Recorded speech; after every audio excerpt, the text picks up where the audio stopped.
write an equation for the line that is parallel to the given line. They gave us an equation for a line, and we need to come up with an equation for our line. Our line happens to be parallel to that.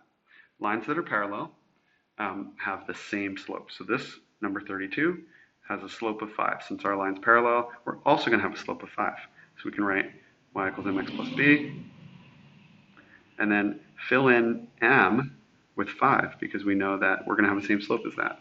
And then we also need to fill in the coordinates of the point they gave us to solve for b. We know that it goes through point 2 comma negative 2, so we should be able to use 2 for x and negative 2 for y as a proper solution. And when we do that, what we're basically saying is that point will give us a true statement, but we don't know what b is, so what value of b would make this be true? So that's negative 2 equals 10 plus b, and we have to subtract 10 from both sides, and we get negative 12 equals b, meaning we've got a slope of 5, just like they gave us, where their line and our line have the same slope, and we have a y-intercept of negative 12 for an equation of y equals 5x minus 12. And that one would be B. Okay, let's do that same thing again. Y equals mx plus b.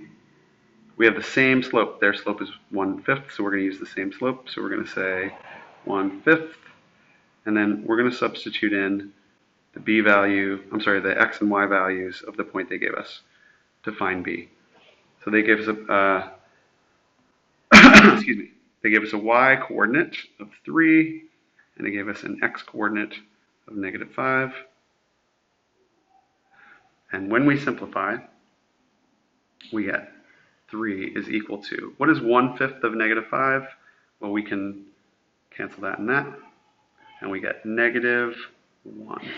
Negative 1 plus b, and then add 1 to both sides in order to find out what b is. 4 is equal to b.